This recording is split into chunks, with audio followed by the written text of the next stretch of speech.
Summertime has come, and the trees are sweetly blooming, and the wild mountain thyme grows around the blooming heather.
Drink it with gin, or drink with the white. Drink an appropriate amount of that thin slide. Drink it for peace, or drink it to fight. Drink an appropriate amount of that thin slide. Go to bed at 8, or party all night. Drink an appropriate amount of Athens Light. Athens Light, Athens Light. Drink an appropriate amount of Athens Light. Enjoy Athens Light at Pizza on the Farm every Friday and Saturday. Stony Acres Brewing, Athens, Wisconsin. Drink an appropriate amount of Athens Light.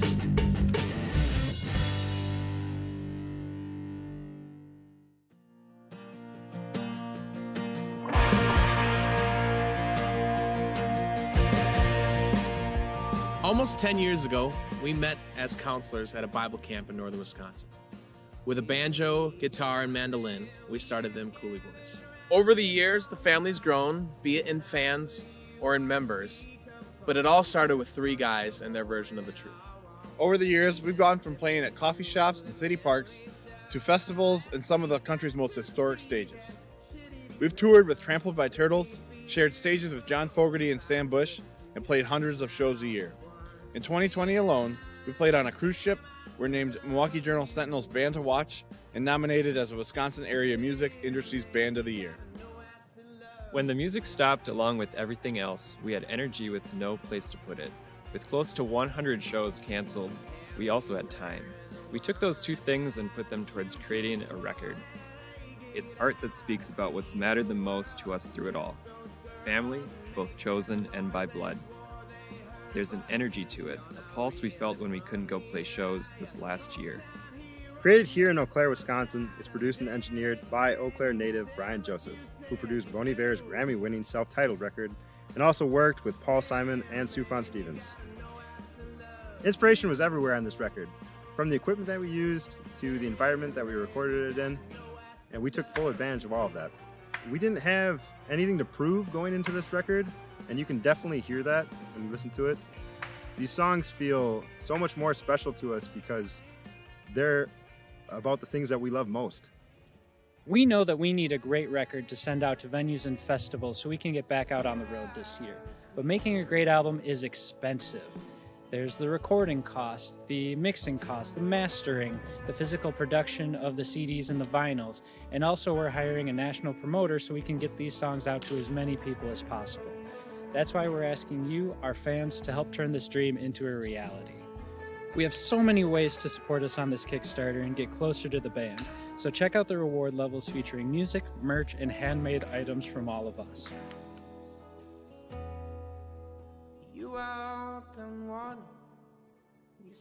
Through the years, you've always taken time to talk with us at the merch table and tell us about why this music is important to you. We truly love each and every one of you who has made this life possible for us. Please help us make this record in the way we know it should be, without compromise. We love you all very much, and we miss you a lot, and we'll see you down the road.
Cold.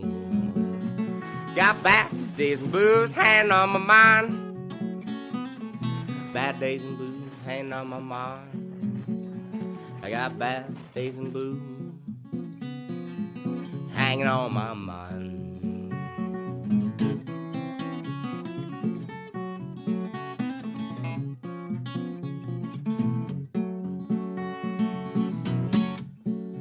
Well, I'm not a man who likes complaining, but I can sure sing the blues. And these days have been so draining, just feeling for some happy news. These bad days and blues hang on my mind. Bad days and blues hang on my mind. These bad days and blues hanging on my mind.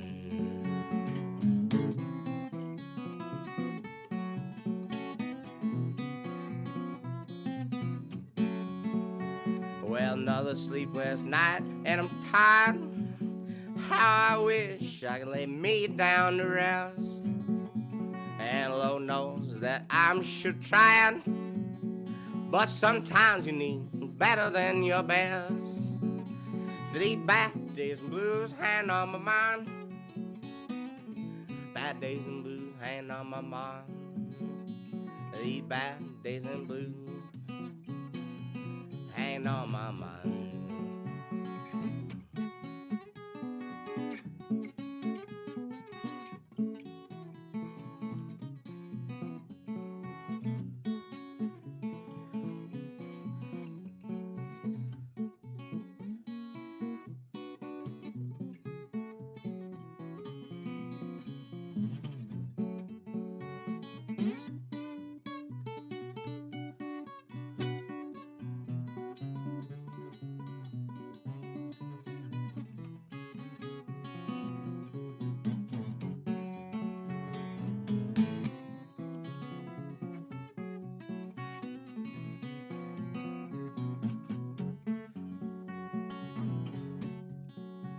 You pat me on the back and say that's good enough.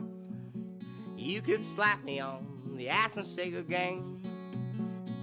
When things get smoothed over, they still seem mighty rough, and I'm the one left holding the blame.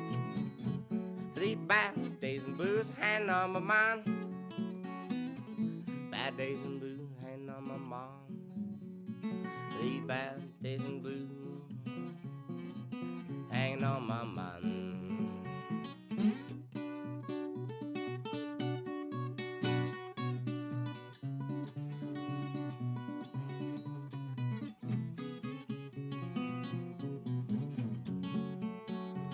So find me a life worth stealing, where I won't just live better than them all. And find me some booze worth drinking, good company when I'm all alone.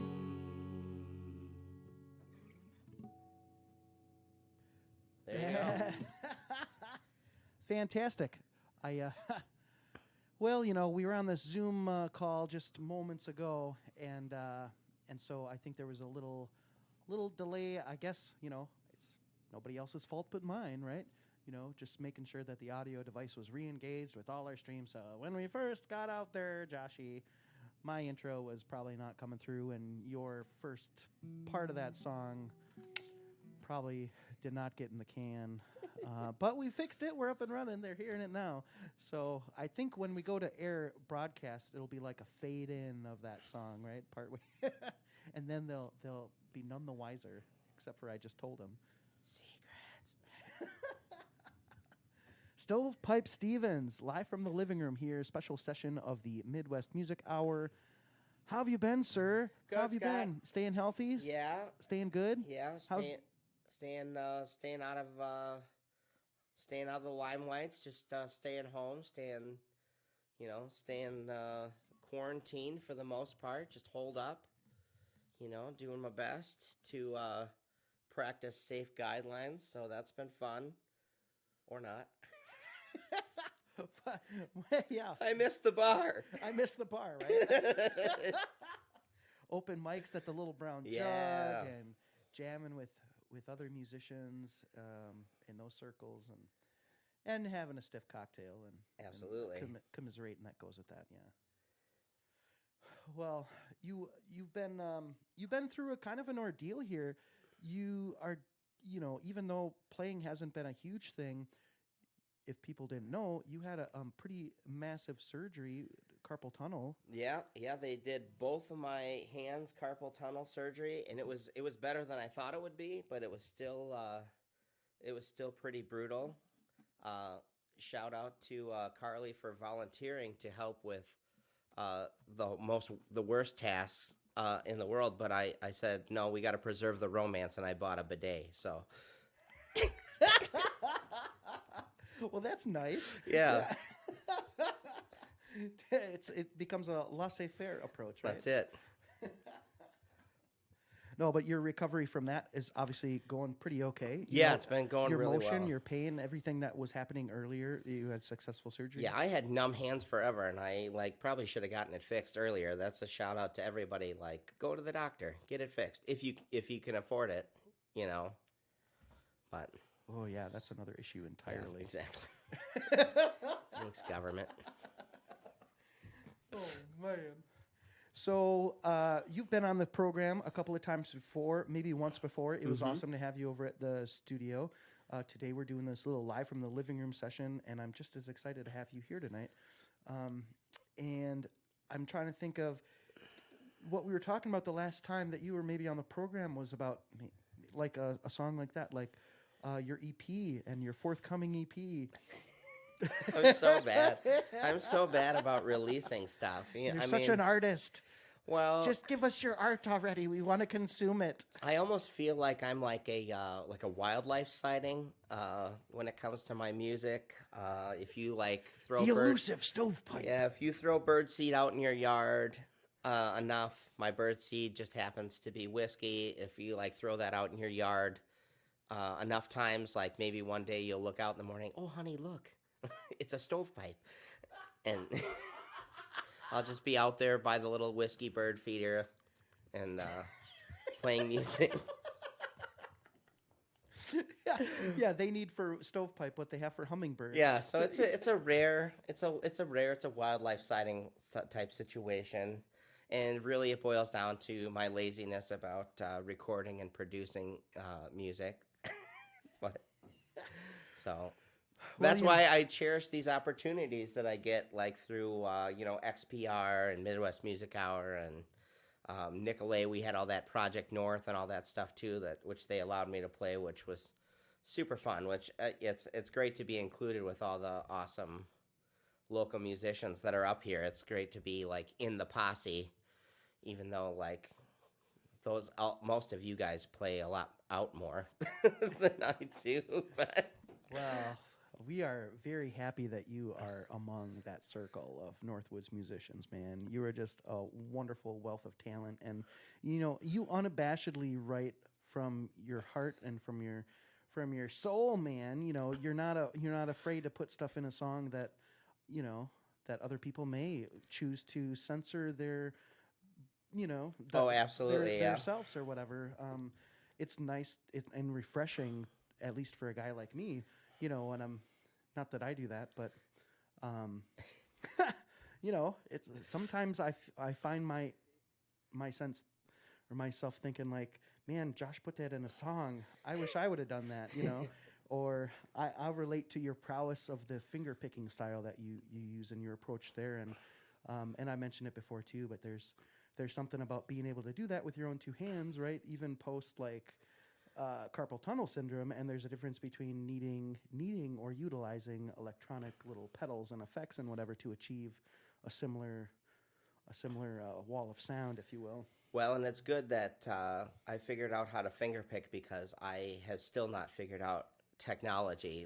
If you put a guitar pedal or something in front of me and a bunch of wires, it does not usually go well. I just look at it and I get so confused, and I'm like, oh no. It's just and the worst thing is I think PA systems are still my nemesis. I don't hear very well, and so I see all the knobs on the PA, and it's someone's you need to turn up this knob or that knob. It's I don't know which knob. I don't hear it. So it's terrible. I don't know. I was at a show once, and apparently there was a feedback thing going on where it was just in the background, a light, the whole time, and finally my buddy Tim goes, dude, you need to he came over, he's I have to adjust this knob, or that whistling in the background, he's my head is gonna explode. Shout out to Tim for fixing my PA system mid show. Way to go, Timmy. Yeah. And so how do you how do you really feel about that scenario? From an outsider, maybe looking in, one would say, you know what, you're an artist. Focus on writing your songs, focus on playing your guitar and singing them. leave the technical side to a technician, an engineer who is doing that, and that's what they do, and Well, that's and their forte. I love it. I love it when there's a sound person. They're like, here's where you sit, plug your guitar in, or here's your microphone, here you go. But when you go play at a local place and they don't have anything, and you got to bring yours from home, and I have the budget traveler model PA. It's so bad, but so. It gets the job done. It does. It's good enough, and like I said, for as little as I play too. Like, I have too much stuff as it is, so I don't need like another, palette full of electronic stuff. I already have too many guitars, so. Oh, well, do you want to talk briefly about this one that you're currently playing? This one is pretty cool. It's quite a beauty. This one's cool. This one is it's a model that. It's a Martin, but it's one that they don't make anymore. And somebody, some crazy person, ordered it from the Martin custom shop. And then I don't know if their wife found out or what, but they got in trouble.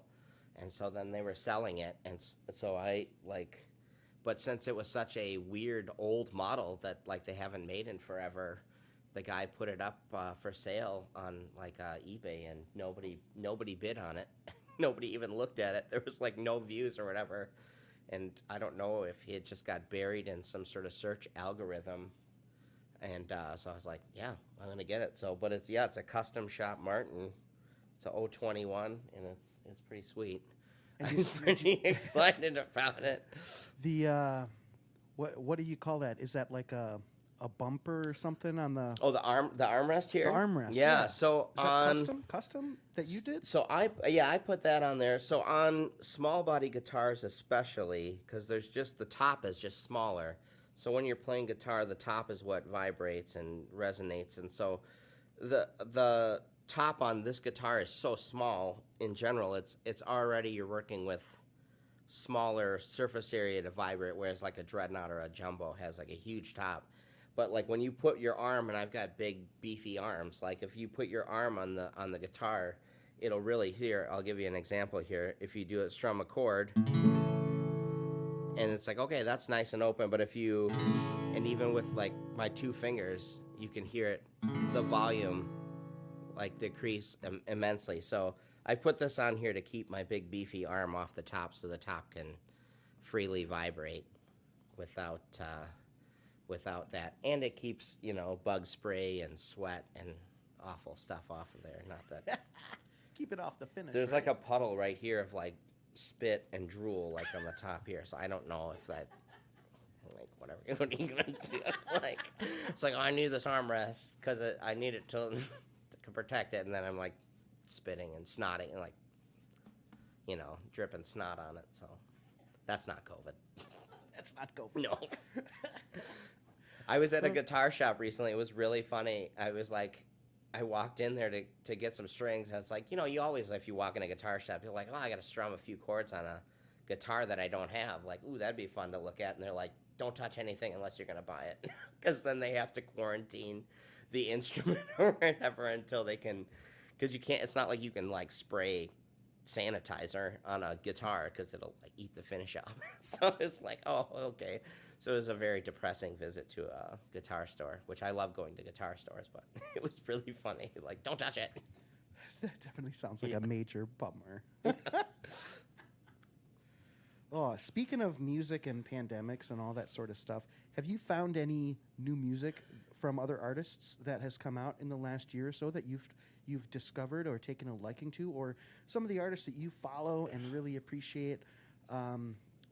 Have any of those guys made releases that you've just been like, wow, this is amazing in recent days? My absolute favorite new album that came out last year was the new Fleet Foxes album that came out short, and it was like, I don't even know how to describe it. It was almost like a Beach Boy, like a modern indie rock Beach Boys album, like done. And the singer Robin Pecknold on that band is incredible. So like I think that was the best one, and it was very upbeat and great. Which is I have not found the wherewithal to write an upbeat song during all this. Like I wrote like one song and attempted another one this whole like COVID period, and it just like I have not been feeling super creative over these last like whole few months. I don't know, when you're not doing a lot, you know, because of quarantine and everything, it's like you're just not that inspired. So I was super impressed by their album being like super upbeat and sunny and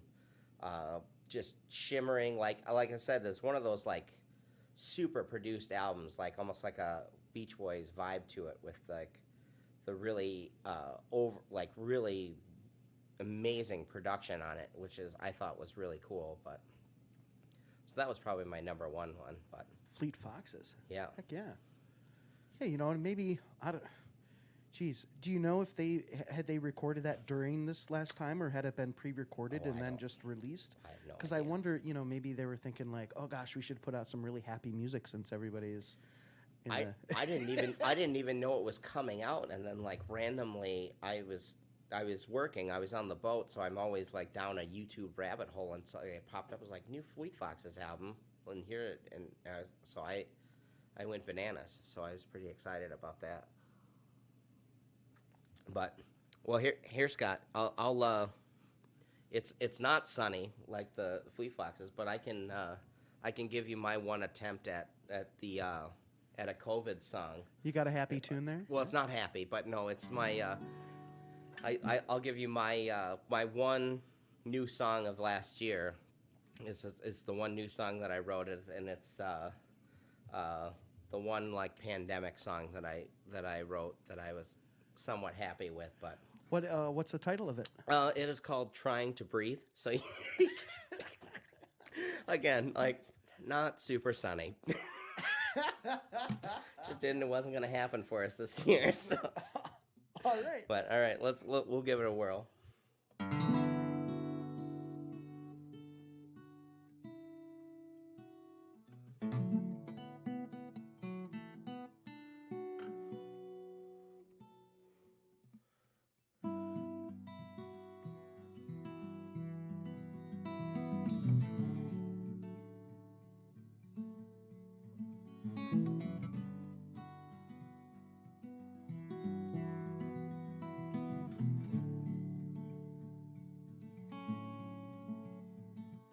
One day we became hermits, every man an aisle.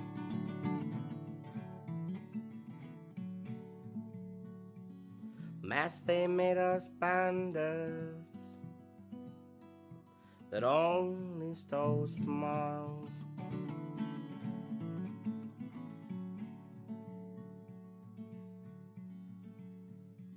We lost all of our elders to the mystery in the air.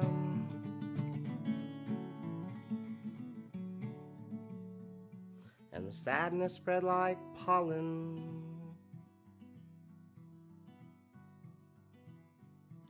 Spring air was everywhere.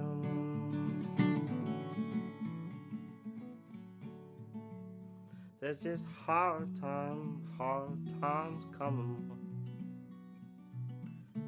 Hard times coming. Only if you're trying to breathe.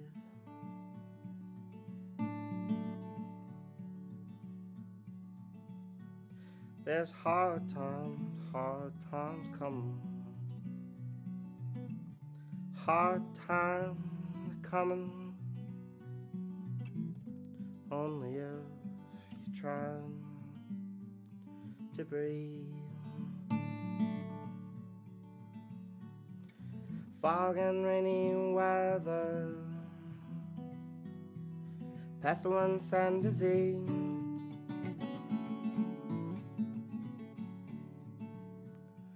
We long for the sunshine, put our minds at ease.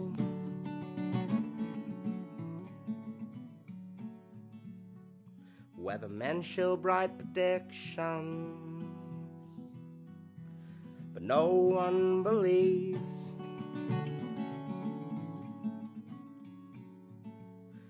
there's no comfort in the forecast. When we read the tea leaves,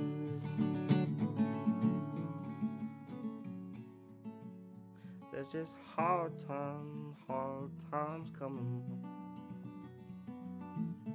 Hard times are coming,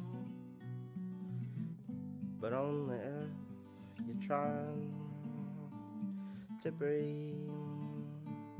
There's hard times coming. Hard times are coming, only if you're trying to breathe. There you go. That's my only COVID attempted song. So I was like, well, if that's where we're going, maybe we'll just... Yeah, you're right. That's not very cheery. No, at it's all. not a cheery song, man. But, you know, it's not been a very cheery time for too many people. No, not especially. For anyone, really. When I wrote that, I was like on the boat, and it was like right when the like whole thing, like quarantine thing started happening. I was like by myself on a boat, like in the middle of nowhere. I was like, well, this is dark. This is exactly where I want to be, on a Yeah. boat by myself in the middle of nowhere. Yeah. So, but No, and for folks that maybe don't know, I mean, a lot of people know, but maybe they're listening for the first time. The other boat, you're okay, because Ron's out there and he's observing the fact that I've got a mask on tonight, and this is probably the first session that I've utilized one since I began doing them. At least for the interview performance portion, usually I've got it pulled down, but. You know, there's a little extra consideration going on, you know, with you and your situation. Obviously, you know, we're friends, but we haven't commingled necessarily this whole time in terms of inner circle, all that sort of stuff. And you work on a boat, so you're exposed to people in very close quarters. yeah, I've been trying to keep like super duper careful, because the last thing you want to do is get on a ship with a bunch of people and then like infect anybody. And a lot of the people I work with too, I work with a lot of people who are like elderly, and it's like, if somebody gets on the boat and they're sick, it's like, well, you're going to make everybody sick. And we did have one scare where they sent, like, somebody came to the boat and they did, and like we all got locked down and like quarantined on the boat, which, you know, you think like being on a cargo ship out in the middle of nowhere is already like lonesome. It's like, try doing it where you're like quarantined and no one can leave their rooms. It's like, oh my goodness, like it was like a whole nother level of crazy isolation. I was like, okay, so Hey, sign us up for a ticket for that. Yeah. Huh? Can we go on for a ride? All right? yeah, worst cruise ever. Just sit right back in your hair and tail. Yeah, No, but yeah, so that's, and I've actually, for folks listening now, I haven't made announcements or anything like that, but I've got a special session of the Midwest Music Hour coming up this Saturday. We'll be doing a live stream with an artist. I'll probably make that formal announcement after this is done. But yeah, and it was just sort of like one of those things where, you know, it's just good to be aware of everybody's scenario and situation. And yeah, we kind of winging it and sort of playing by our own rules and in the risks that we take and all that sort of stuff. But the best we can do to mitigate these extenuating circumstances is to just do what we can. If it's as simple as you know, pulling the handkerchief up over the nose and face, you know, for an hour and a half or whatever. No skin off my teeth, right?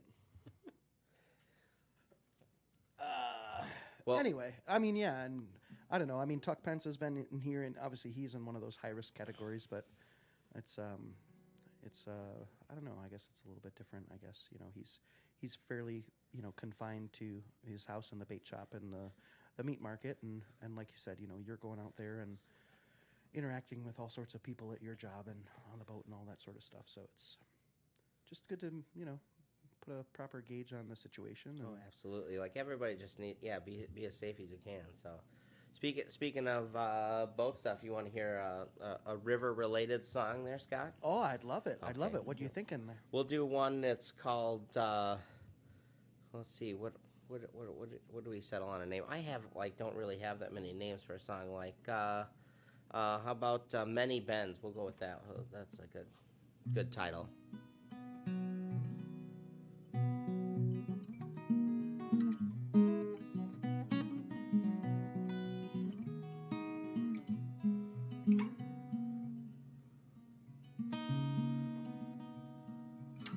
There's no such thing as a straight river. Many bends every stream. There's no easy way to sail through life. All you can do is chase your dream.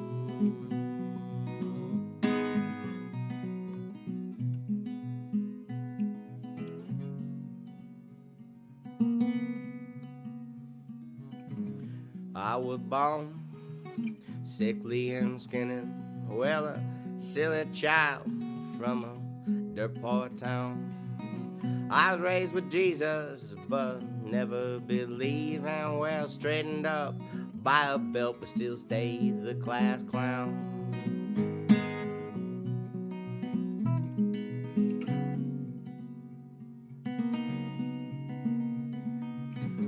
She was raised a hard working education, well, comes from a family, knows how to love. She was taught science and to love nature, well, she can tell you every bird from a bobolink to a dove.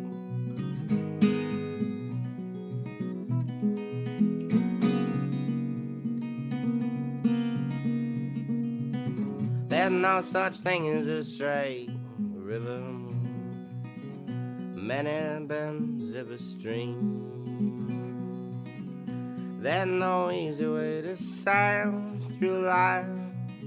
All you can do is chase your dreams. Cast your line, catch the biggest fish that you can. Don't let them tell you that there's some kind of master plan.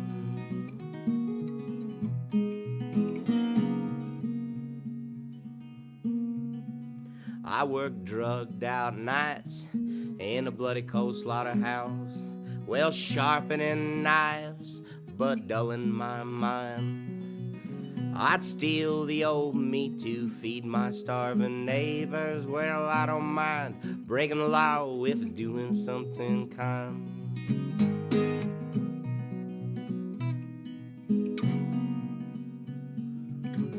She went traveling to another hemisphere, where the airplanes, buses, and the filthy train stations.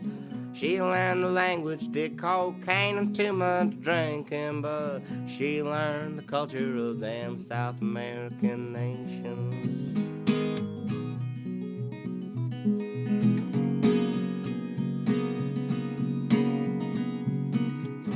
There's no such thing as a straight river.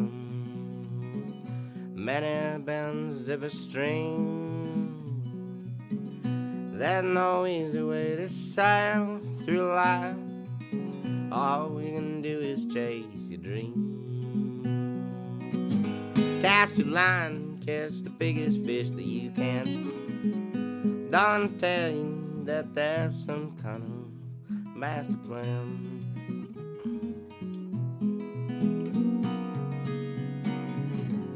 We went traveling, just chasing money, keeping our heads above the waters of death.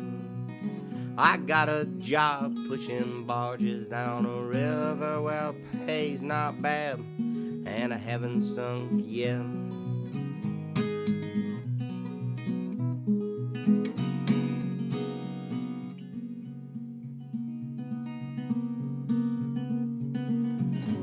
She got a job in the great north woods, working outdoors seems to keep her satisfied. We settled down, bought a big old house. We can be happy when we get to be side by side.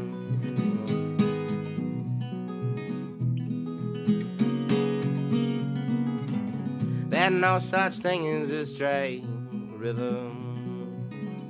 Many bends every stream. There's no easy way to sail through life. All you can do is chase your dream. Cast your line, catch the biggest fish that you can. Don't tell you that there's some kind of master plan. There's no such thing as a straight river. Many bends every stream. There's no easy way to sail through life. All we can do is chase your dreams.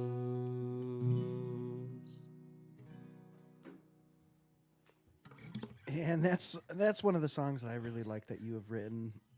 I think it's got a sweet sentiment and it's got a really nice melody. It's so dreamy. Yeah, Just really. like its title, Chasing Dreams. Yeah, that's right. Chasing Dreams. It's bad that we can't remember the names of our own songs.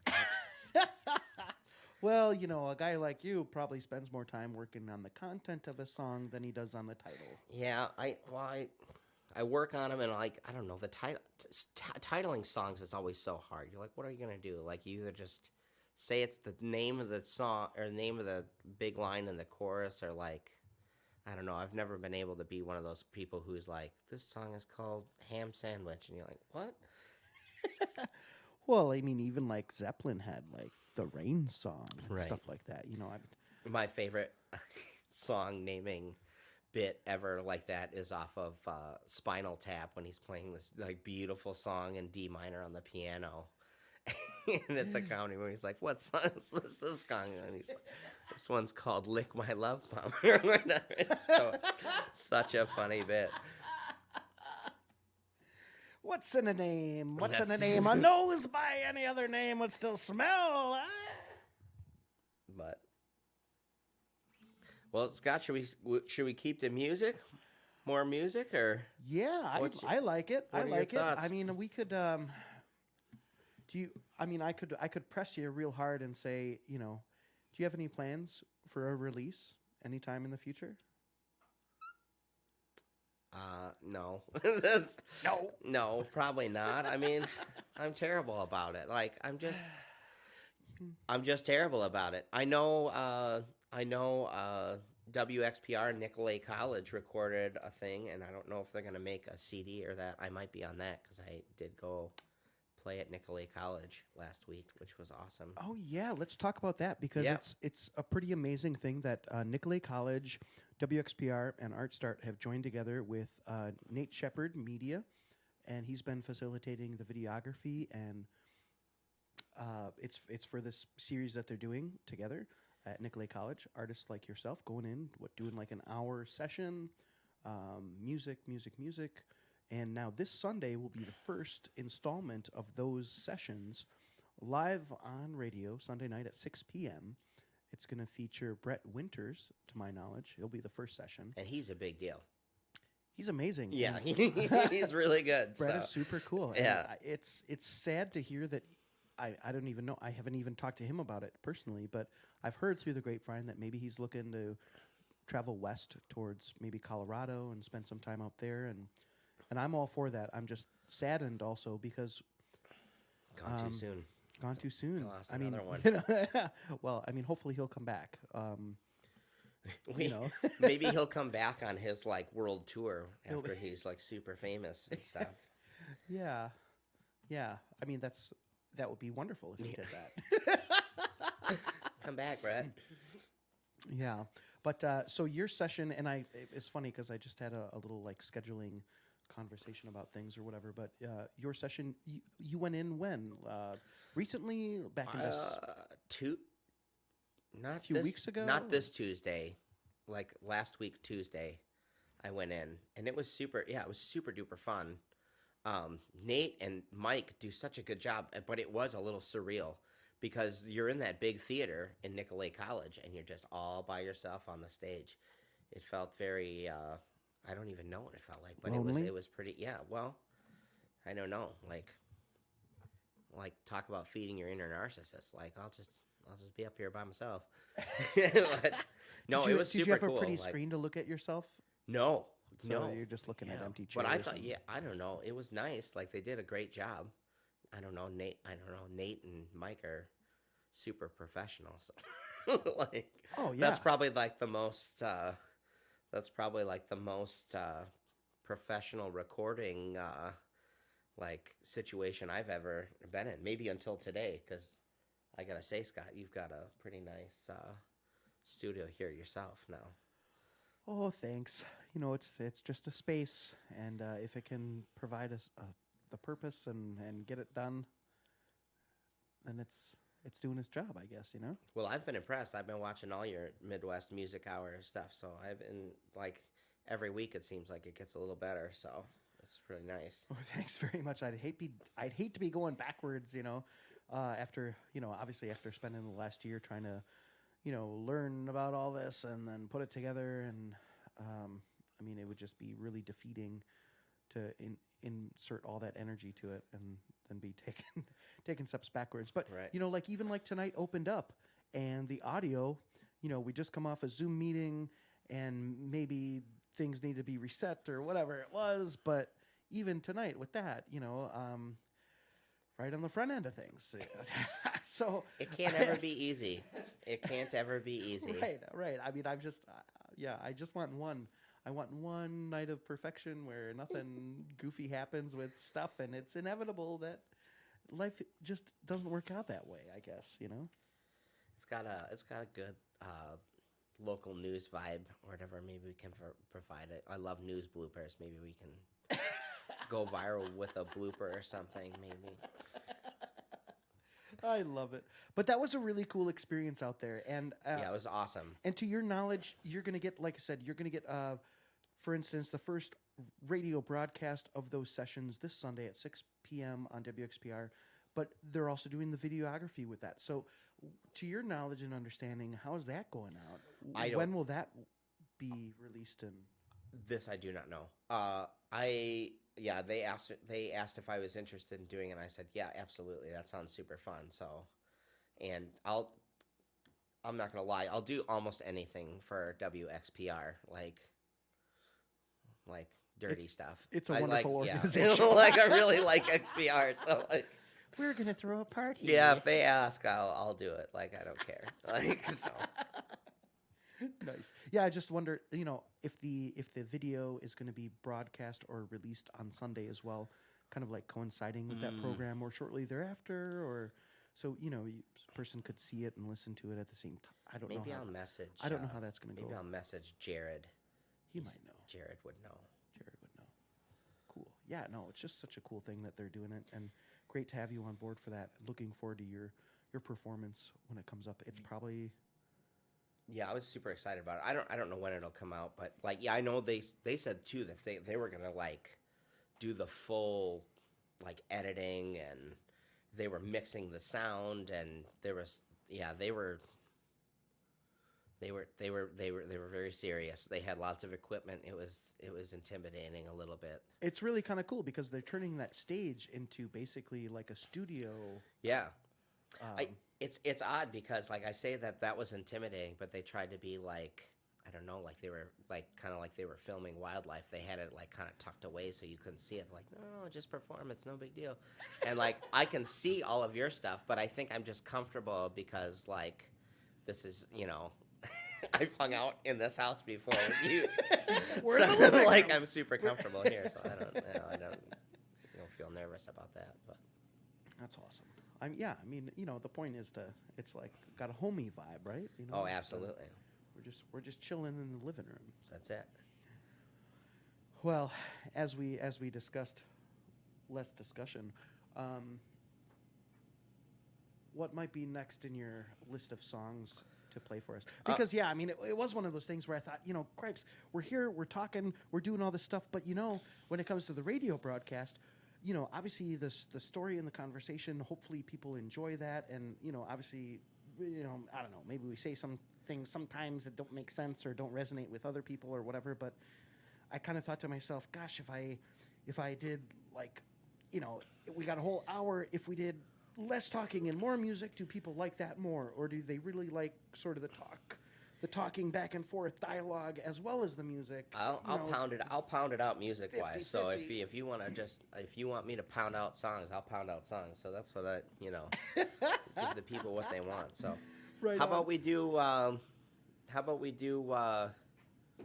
this is a song called the Serious Drinker's Lament. I like this one, and it's based off of old French folk music. So I really like that. I like that vibe. I like that. I'm a bit of a Francophile when it comes to music. But we'll do a little intro, and then I'll get into it. It's called the Serious Drinker's Lament.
Some people might say I drink too much.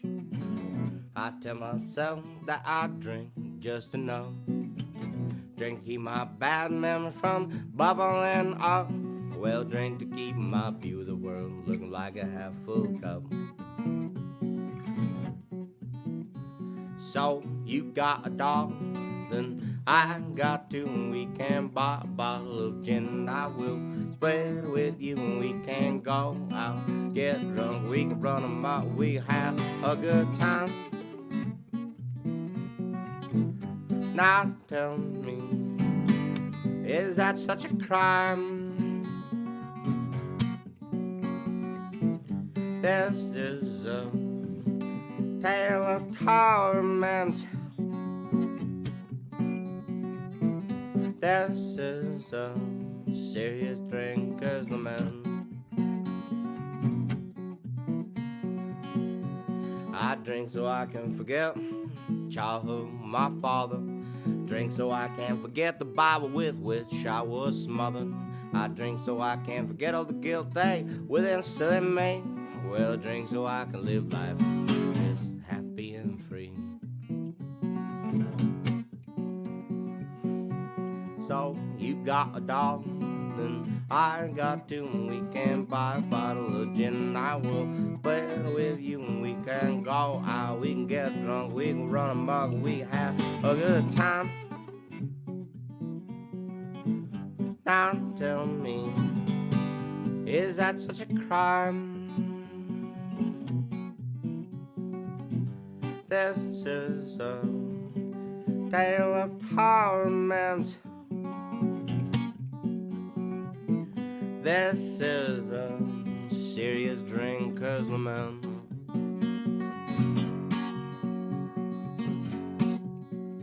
I drink so I can't forget all the words of my silly love songs that I wrote for all the women who have done me wrong. I drink so I can't forget all they betrayed my trust. I drink so I can fulfill all of my carnal lusts. So you got a dog, and I got two, and we can buy a bottle of gin, and I will split it with you, and we can go out, get drunk, we can run amok, we have a good time.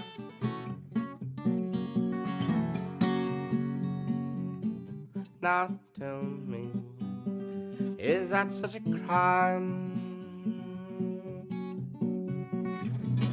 This is a tale of torment. This is a serious drinker's lament.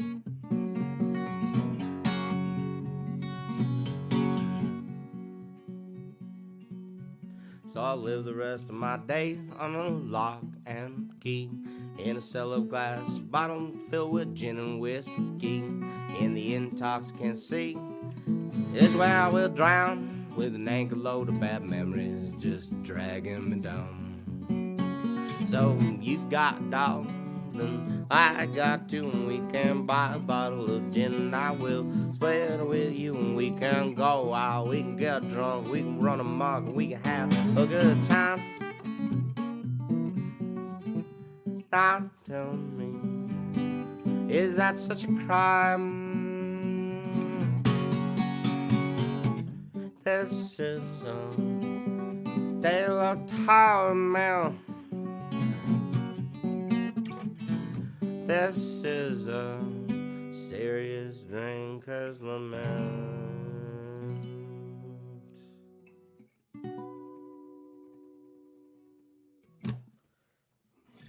I love it. Yeah, I like that song.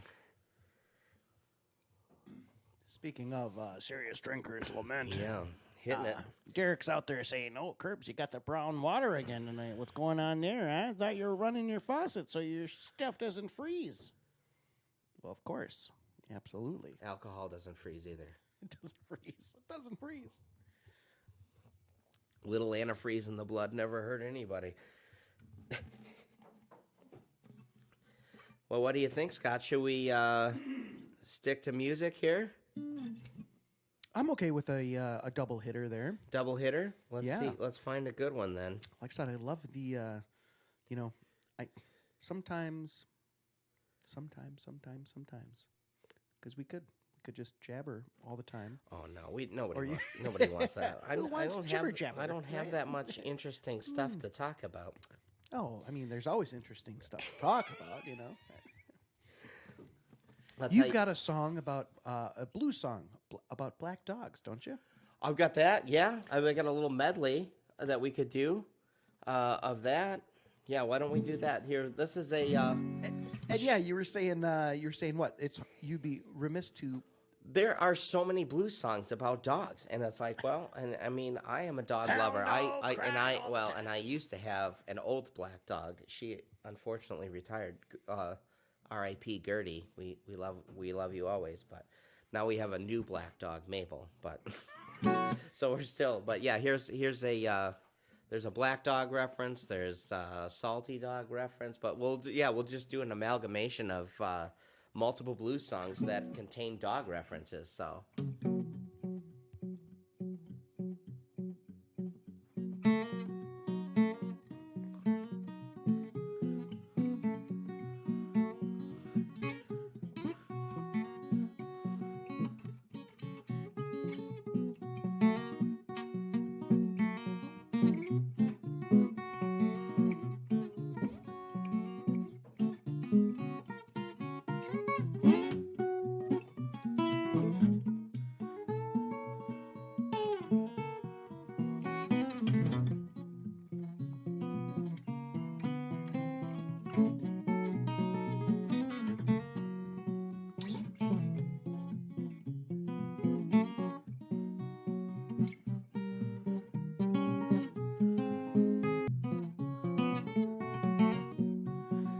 Old black dog when I'm gone. It's old black dog when I'm gone. When I come back with that $10 bill, well, it's honey, where you been so long? I've been all around the country. I've been down to Tennessee. Wherever I lay my head, well, that's home, sweet home to me. So it's old black dog when I'm gone. It's old black dog when I'm gone. Well, I come back with a $10 bill. Honey, where you been so long?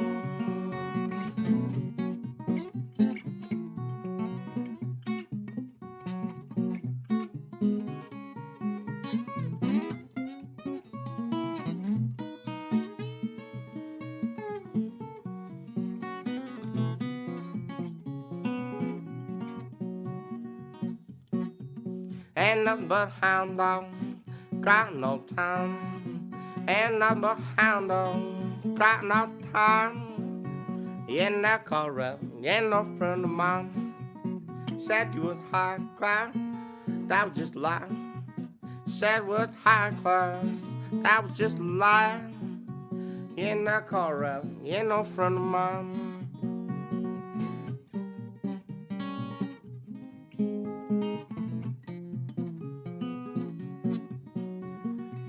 Dee-dop, dee-da-dop, dee-dum, dum, dum, hey, hey, you start the dog.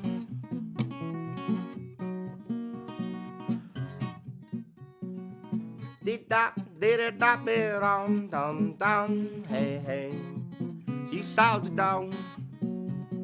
God made one, made him out funny with the lips on the mouth just sweeter than a honey, hey, you saw the dog. Sad as I ever was in my life, went on Farmer Brown come a kissing his wife, hey, hey, you saw the dog.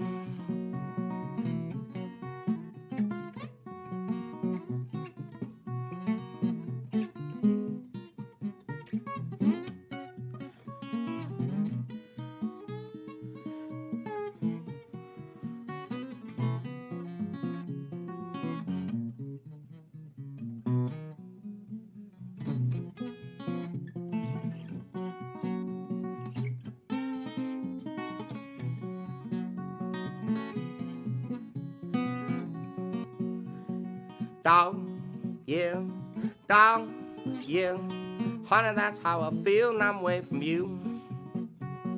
Dog, yeah, honey, that's how I feel and I'm away from you. Whenever I go so far away, well, 24 hours feels like 7 days, so it's dog, yes, well, it's dog, yes. Honey, that's how I feel and I'm away from you.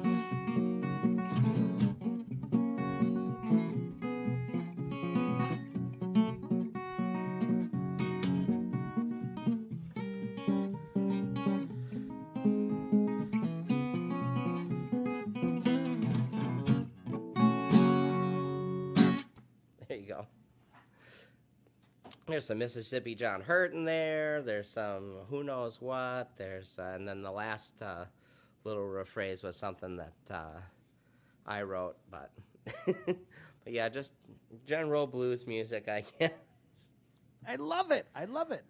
There's there's just so much that's awesome about that.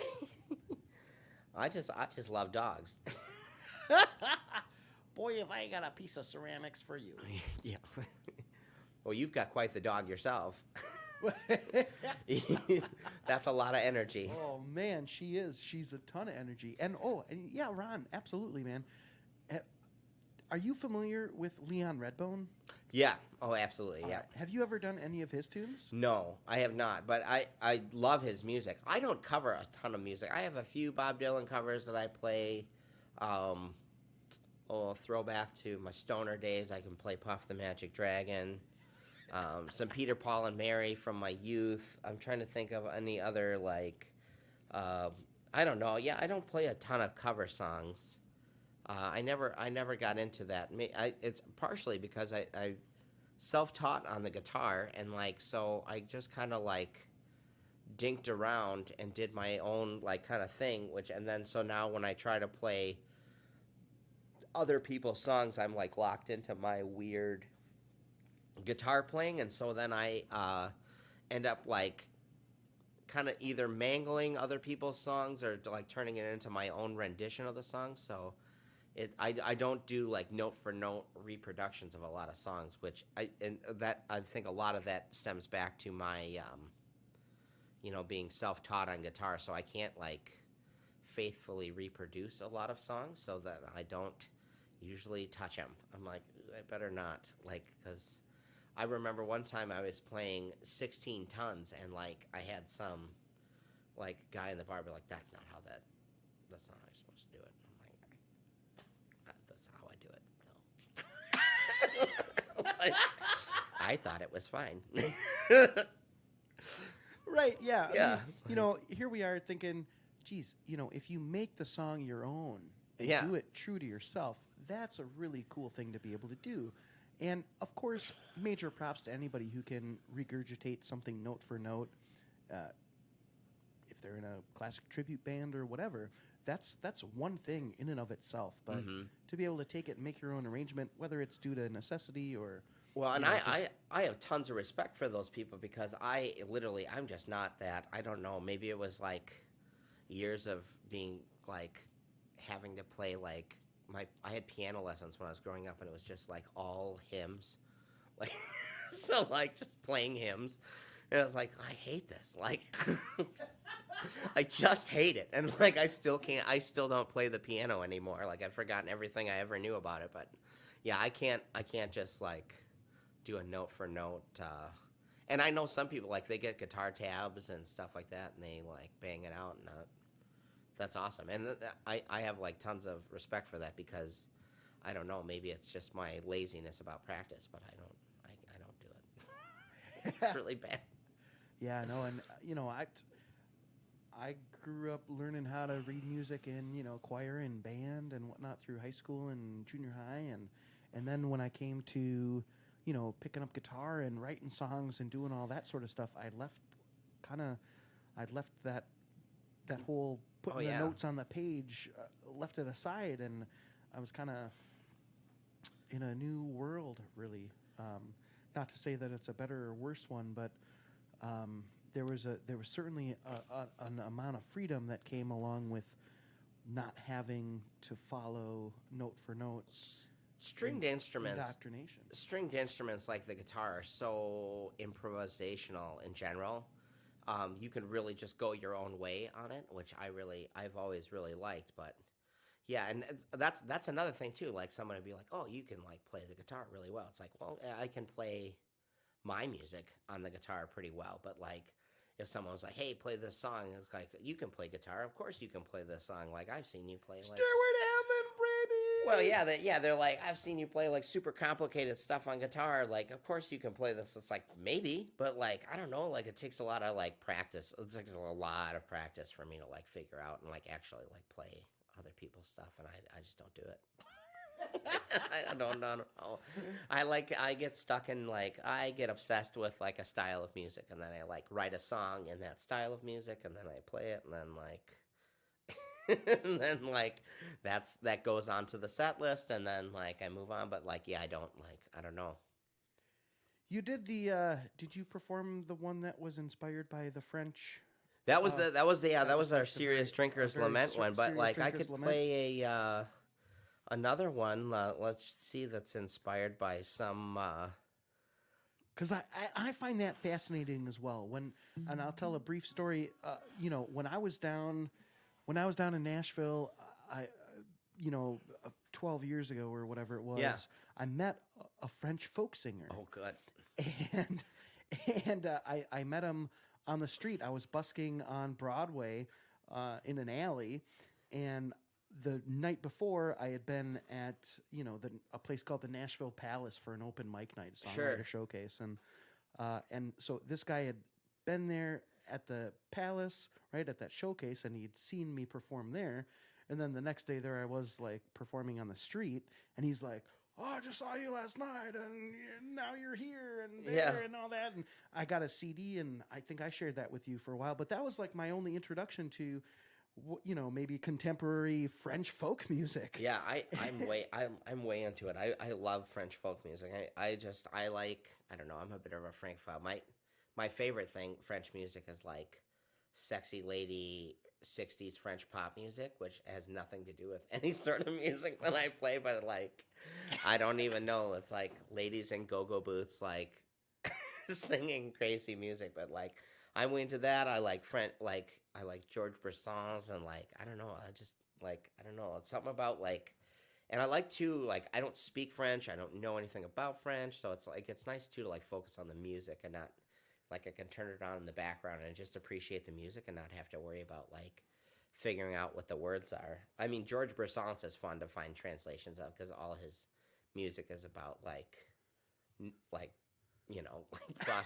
prostitutes and freedom and like tearing down the government, and like it's pretty fun. Like Traditional French values. yeah, like yeah, exactly. Like get the guillotine, like, and they're like, hell yeah, man. Like, so that's pretty fun. Well, I think that's wild too that you mentioned that, because so many times I think as a songwriter, as a musician, people are out there. Some people hear the music, right, and they connect with that, the beat, the rhythm, the melodies, all that sort of stuff, and sometimes those people don't necessarily connect to the lyrics, or they don't, they're not able to kind of take all that in at the same time, right?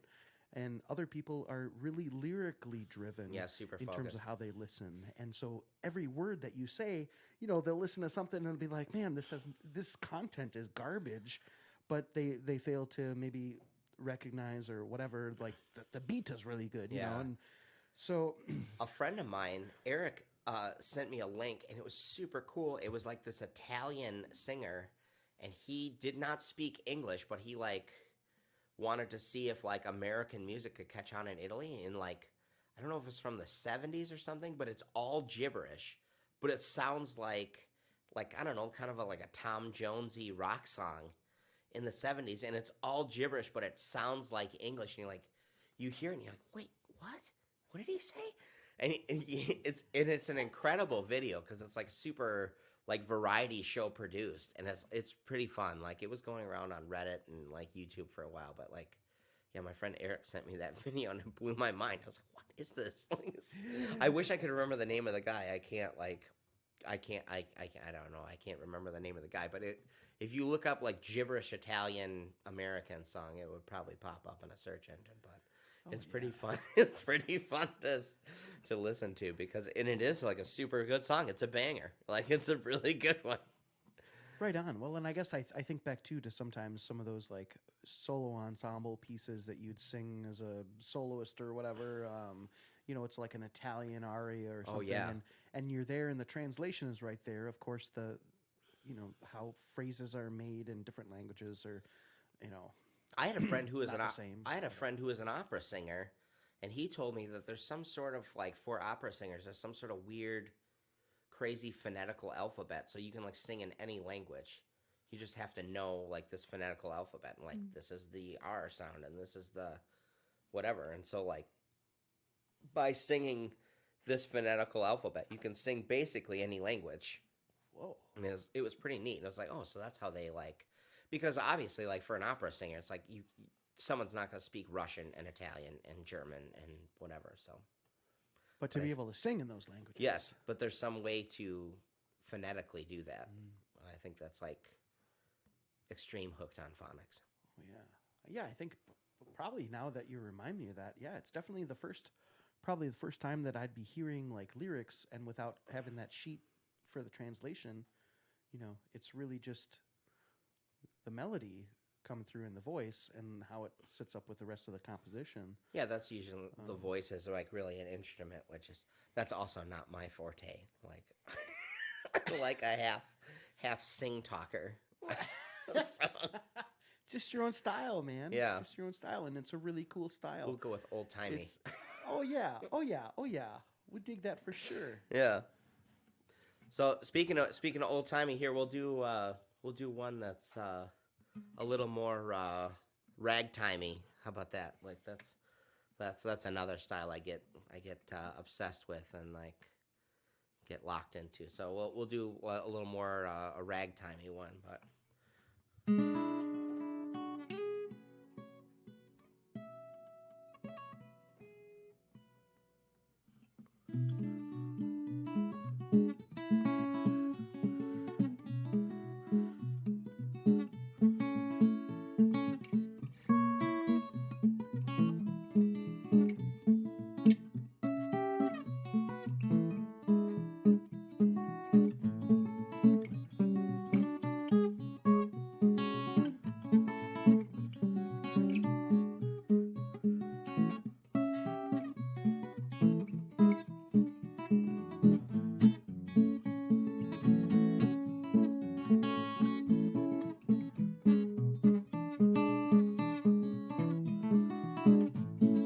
I don't want to grab about the weather.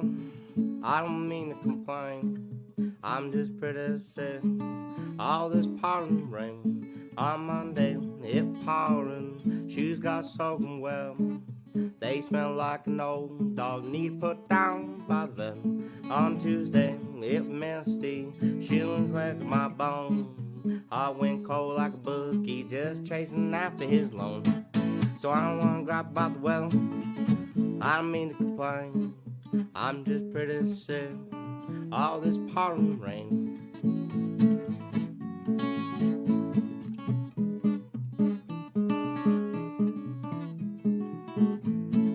Wednesday, it pouring. Ground was muddy soup. If the climate holds steady, I'm gonna need a new roof. Thursday, the sun peeked out but disappeared behind a mean old cloud. It's gray, black, and evil, with thunder clapping loud. So I don't wanna grab about the weather, no, I don't mean to complain. I'm just pretty sick, all this pouring rain. Watch it rain.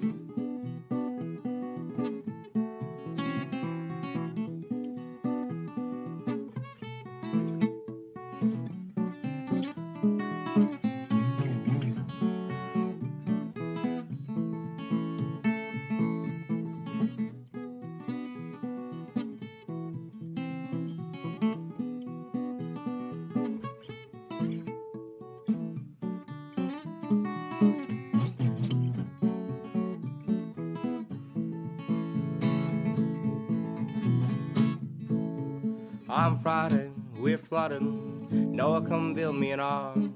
Guess the town I live in is now a water park.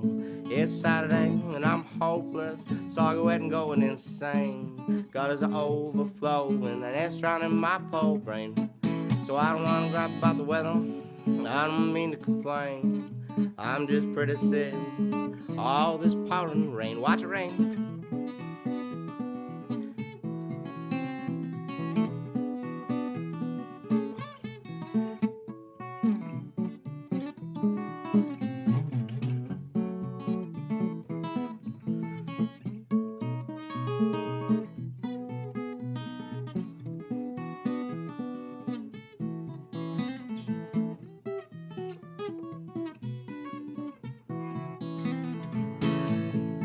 It's Sunday, where's the sun? Playing hooky for another day. All these cursed showers bettering flowers and man. All right. Yeah, I love There you go. Yeah, that one's a little more ragtimey, so. Absolutely. Yeah, just a wee bit. Just a wee bit. I love all that ragtime guitar and like even ragtime piano music, but there was a British guy named John James who played Scott Joplin music like on the guitar, and like you want to talk about like note for note piano music on the guitar, finger style, and you're like, all right, like that. I thought that was impossible, but so that's my knowing that I could probably not do that. So that's my kind of tribute to like, that's the style of it. You get the gist of it. Oh yeah. Of ragtime guitar. What is the hardest thing about being self-taught? Well, I feel like the hardest thing is that I don't know things that I should know, like by now. Like I should know how to do like a scale on a guitar, and I'm like really bad at doing scales on a guitar.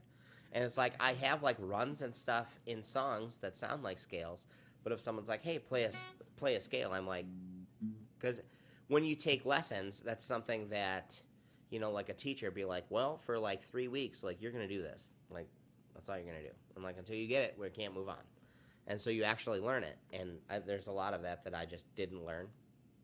So that's another funny thing too. I've had like people like, "Oh, can you like give me a guitar lesson?" I was like, I don't know what I could show you, like, 'cause I don't know how to do a lot of stuff that I'm supposed to know how to do. But And I know you said you took piano lessons as a youth, right? Yeah. Is there any point in your guitar playing that you point to a piano lesson and say, "Hey, this is transferable"? I do know. I'm in like chord progressions and music theory. Like I know I know how to play in different keys, I suppose. Like I know, if I play in the key of D, like I know the chords that go along with like the key of D, or like the chords that go along in the key of G or C or A minor or whatever. Like I know all the chord progressions and all the music theory stuff. So, I mean, I can look back at that. I know all the music theory stuff, so that's handy. But you do apply that to guitar playing. oh yeah, absolutely, yeah. I still use a capo. Like I know some people like. There's people who are like, oh, playing like B flat, and they're just like, okay, and I'm like, no, I can't do that. I'm like, okay, B flat. Like I'll just move the capo up. But I know what chords to put down, I guess, to go along in that key. But well, there are certain keys that bring about a certain feeling, right? Sometimes Sure. Those minor keys are more suitable for this or whatnot. Is there a vein that you find yourself more comfortable in, or like a favorite tonality? oh, it's more of like it's more of a mood. So like I'll like be writing like upbeat, happy, fun songs, and then like I'll do like a sad song or whatever. But like yeah, it's more of a feeling, and I do a lot of like weird tunings and stuff too when I'm trying to do like instrumental stuff. I'll tell you what, like I use the capo even for like feeling. Like a lot of times I play up on the second fret. I just have small hands, so I mean if I put the capo on the second fret, I can actually like get my fingers or my hand around the guitar because I have like super small hands. But I will play, like put the capo way up the neck, and that's just literally just because I like the and it's almost like a different instrument where it's like that. I have a song up here that's this is it's more of like a lullaby song that I can play, and that's up way up here on the neck, capoed wise, but that's really only just for the tone and the feeling of like kind of a lullaby music where it gets in there. But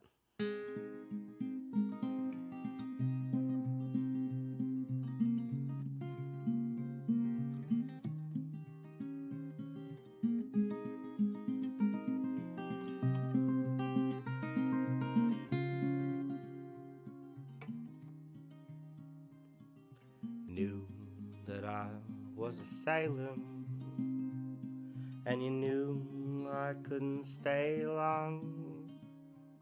So darling, now that I'm leaving,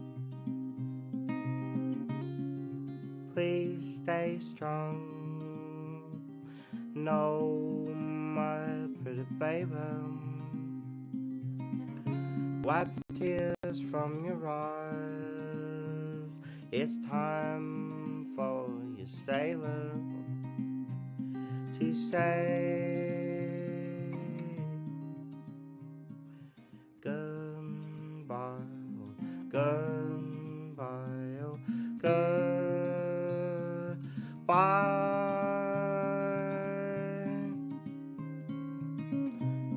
No, I'll be dreaming of you when I'm gazing out the port side. 'Cause I know you'll get lonely in this never-ending low tide. Know that we're navigating underneath the same stars, and I'll always be with you wherever you are, wherever you are.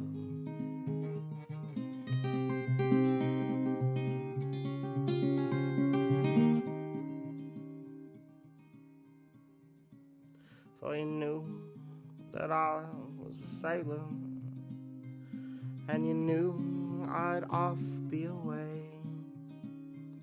So darling, now that I'm leaving, please wait for me by the bay. No, my pretty baby, wipe the tears from your eyes. It's time for your sailor to say goodbye, goodbye, oh, goodbye.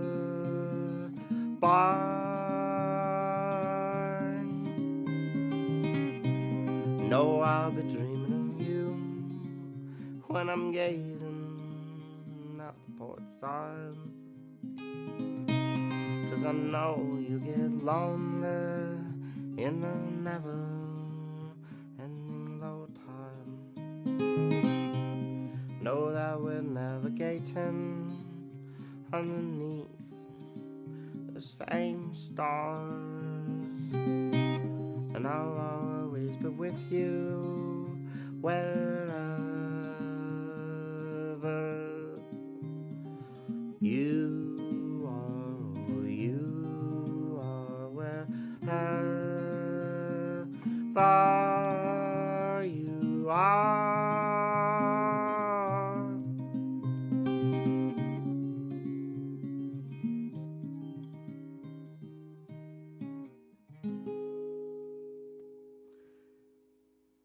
There you go. But yeah, that's, so like that song, I think is just up the neck on the capo gives it a, I don't know, more of a sweet sound to it. I don't know. I always found that capo on like 7th fret was a really nice position to be in. I did the old Water is Wide up there, and I thought that was a really cool space to play in. And I felt exactly the same way that you're saying. It's almost like you're on a different instrument, it puts it in that resonance, bringing it up. But the short scale like that too, it just like makes the notes like so, I don't know, I don't even know how to describe it, but like it's a different, they vibrate so much tighter, and so it really like, yeah, it has like a whole different resonance to the sound, I think, which I really like.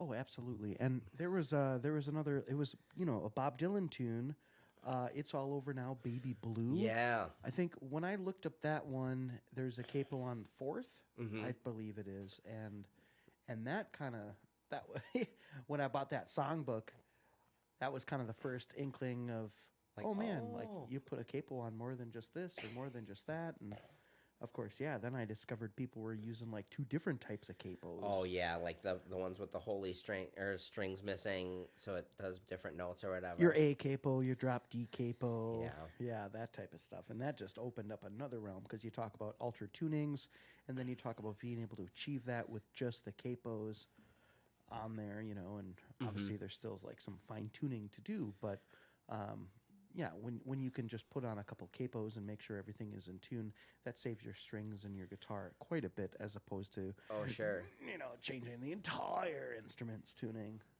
Yeah, and I do like to play in a lot of different tunings, so I drop it out in and out of like all kinds of crazy tunings all the time, which is like it's super hard on. It's like, well, sorry string, like you're just gonna have to suffer.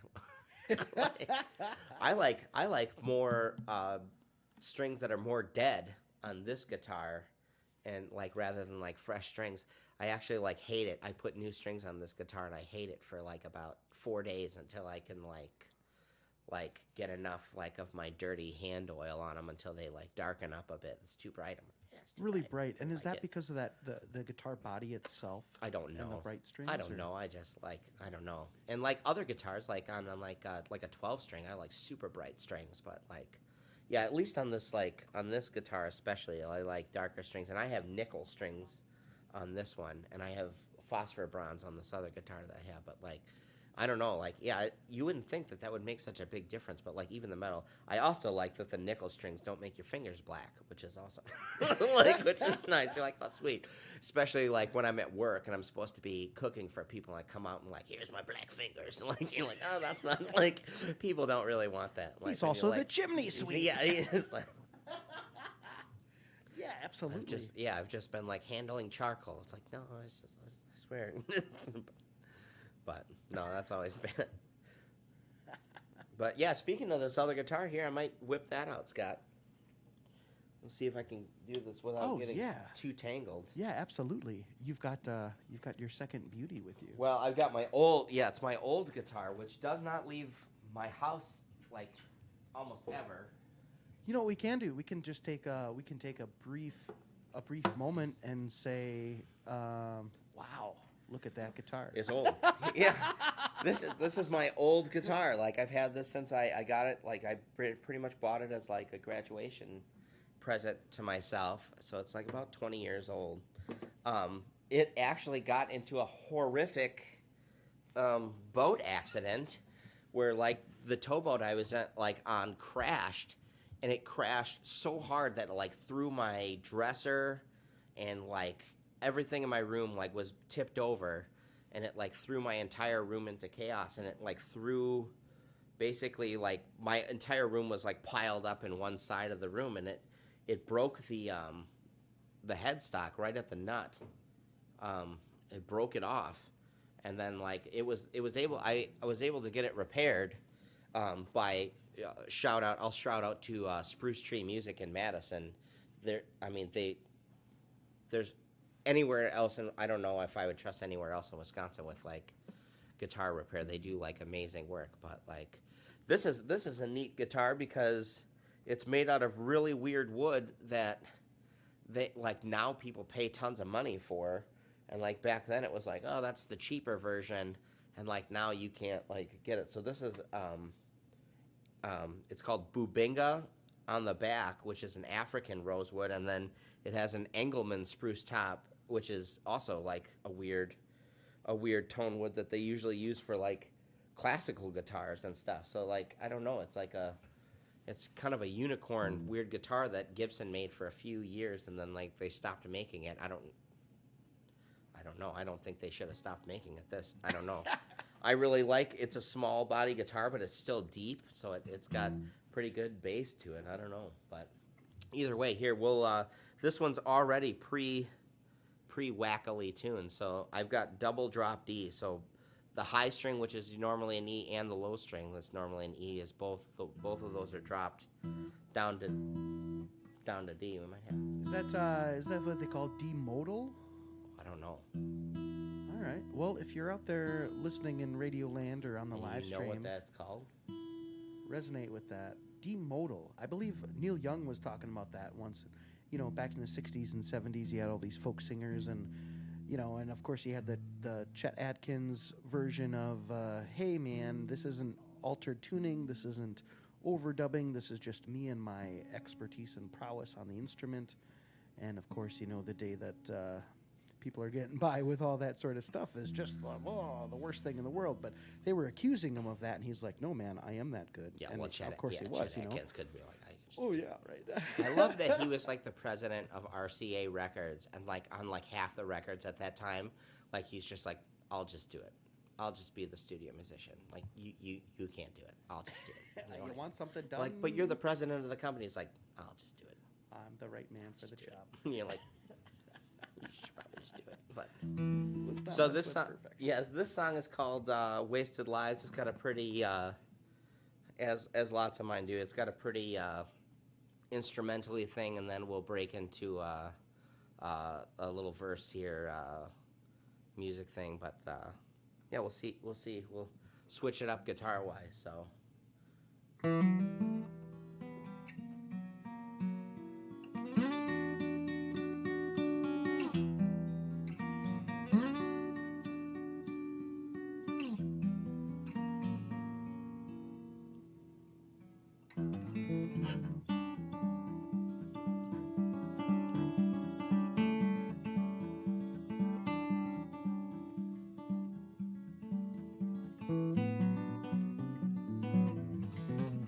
Oh, you know what? I gotta look here, Scott. Somebody's not in the right tune.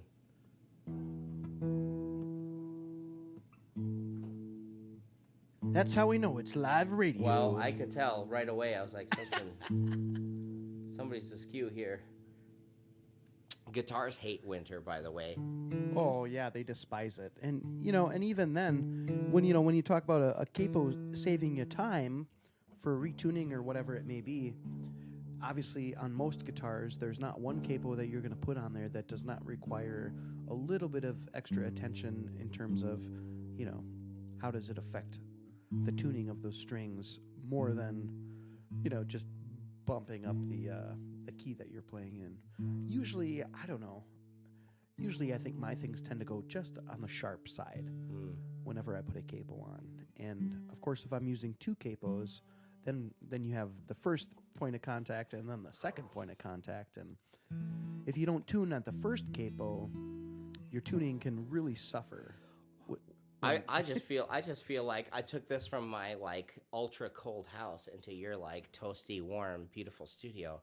We keep our house at like 50. Like my bedroom is probably like 58 degrees right now. So this poor guitar like came over here and was like, "What is going on?" But it's hot. It's hot. It's hot. So let's try again with a little better tuning prowess. So.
Oh, cocktails and a shot of gin.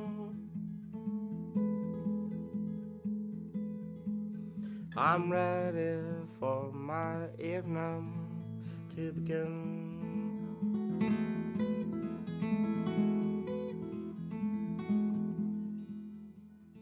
My world is spinning and my mouth is dry. Maybe I shouldn't have gotten so high.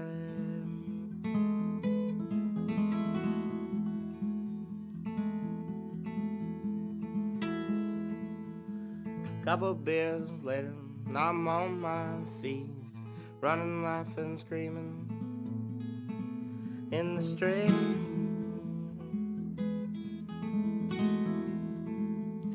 Wake up in the morning and it's unknown how the hell that I got home.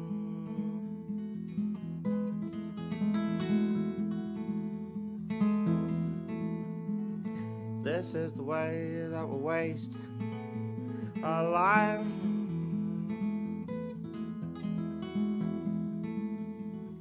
This is the way that we waste our life.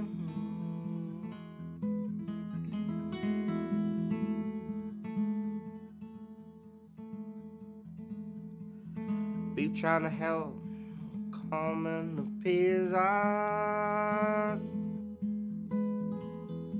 All they ever recommend is 12 steps and Jesus.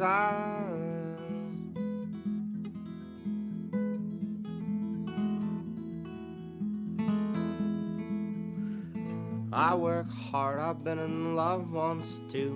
Why can't I be fulfilled? Why can't I shake this case of the blues?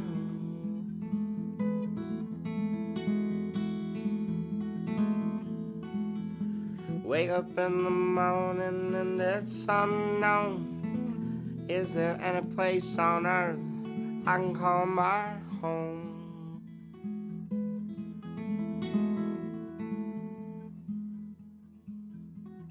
This is the way that we waste our life. This is the way that we waste our lives.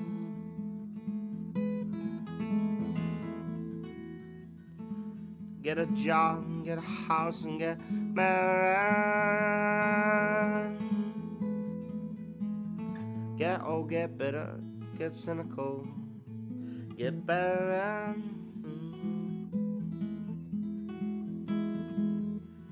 Realize no matter what you do, you can't take any of that stuff with you.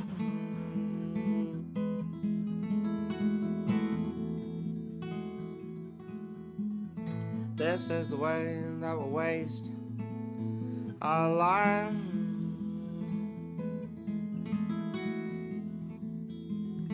This is the way that we waste our life.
All right.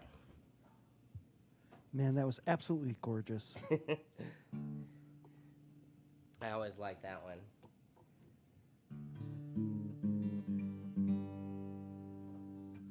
When people are looking for you online, you've got a Facebook page. Yeah, it's called Stovepipe Stephens Stew Pot of Music. I don't do like much of anything on there. Like every once in a while, if I'm doing something like this, we'll put it on there. But Do you also have a YouTube channel? there is a YouTube channel. Probably, I don't know. It's been years since I put anything on there. It's so bad, Scott. I don't do any of this You're stuff. like the most inaccessible artist You I've had know, on the program it's this like year. super hipster, maybe. I don't know. Like, there's none of it. Like, it's just Cajun. That just means it's more of an exclusive You know for what? me. I you know, used to be- and the people listening. I used to be able to say, like, come to the Little Brown Jug for open mic night, and that was like, that was a pretty good, you had pretty good odds. You had like 50-50 odds. To be there. Yeah, then I would be there because I would go every Monday if I was in town or off the boat. So, but like now, Ain't happening. It's not gonna happen. So, like I said, this is some of my first performances here, like in like over a year. So, a little rusty, knocking the rust off, but Dude, sounds great. yeah, man. still trying to. Most of it still works. I'd say so. I would hope like there's Even that old beat up Gibson, Oh, man, yeah, who this took a thing's- little crack in the headstock. This thing's taken a beating, man. It's bad. And like there's some people who have like the guitars and they like, I don't know. Baby them. Yeah. Put them in a humidor. Well, I try to humidify them, but like, yeah, I'm not super gentle. This one, like I said, this one doesn't leave the house much anymore just because it is like that headstock broke like multiple times. Like even I got it repaired in Buffalo, New York by some like kind of sketchy guy who's like, yeah, they repair guitars. And I was like, all right, like, and no. Sounds like a And good then, well, idea. then it broke. huh? Yeah, and then it like, and then I like came home one day and I was like, like, and so then, yeah, I had to take it to Spruce Tree Music, and then like Spruce Tree is like, yeah, don't like you need to be gentle with this, and so This has got Adirondack spruce on the top. Yeah, and well, Babenga sides. no, it's not. I mean, side. it's not even that. It was just like if you want this thing to like, we can't repair it we can't repair it again. Like it's They glued obviously now. have not dealt with Willie Nelson's guitar. Yeah, exactly. Well, this is not Trigger either. So like anyway, yeah, but they they'll repair it and then like the guy at Spruce Tree was like, this is not a traveling guitar. And I mean, I was like taking it on like airplanes and stuff. So like I mean, we were like, you know, it's pretty hard on instruments to like go on airplane. Like baggage handlers are bad people. You got good cases, right? I don't know. Yeah, well now I do. Like Now you do. for my Martin, I have like one that like people think is like a sniper rifle. It's like a big rolling, waterproof, like injection molded giant thing. Launch and like it into outer like space a 200-pound man could like elbow drop it off the top rope and it's fine. So which is fun, but like yeah, now you know what, that's another thing about the whole COVID thing. It's like I have not been riding on airplanes. I usually fly to work and like none of that. Wow. So I've been driving. So I'll like do like a 14 or 15 hour drive to go to work to get on the boat. And like, so that's been also. That is brutal. I don't like driving, period. I don't like. Let alone winter driving. Well, I just don't like driving ever. Like, I'm not a driver. Beat me up, Scotty. Beat me Yeah. up. I just get super stressed out.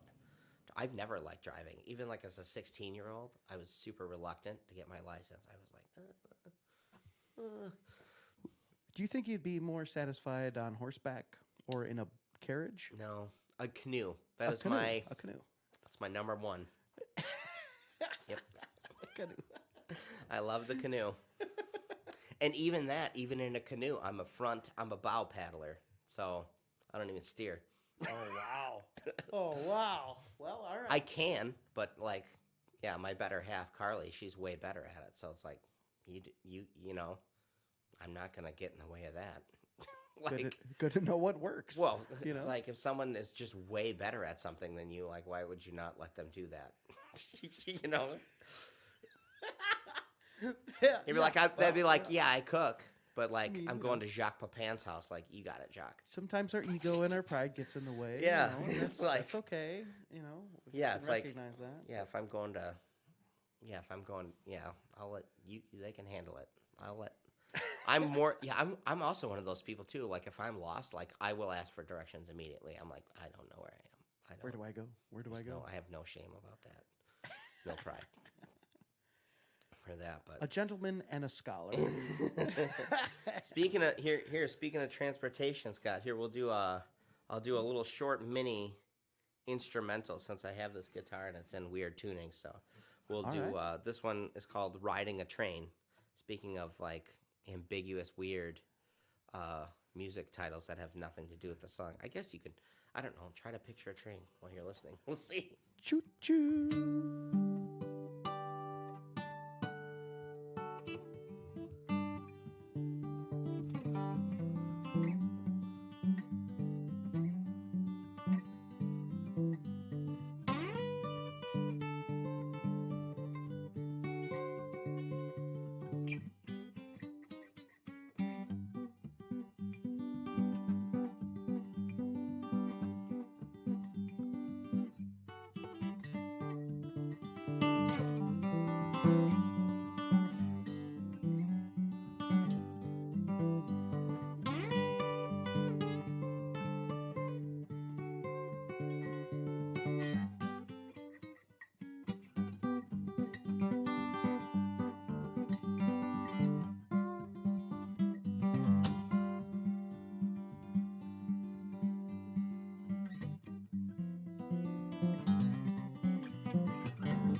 There you go. Beautiful, man. Yeah. Oh, geez. We talk about alternate tunings. Did you divulge what that's D modal? No, so this one I dropped. So I already had these two strings dropped to D. So then I dropped the A string down to a G. So then that's open G.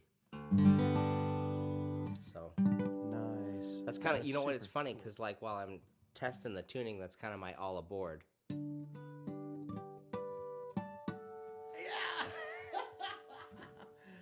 Next stop, Pennsylvania Station. Yeah. But yeah, so that one's open G. And like, you know, and other people have used that, like Lead Belly, like.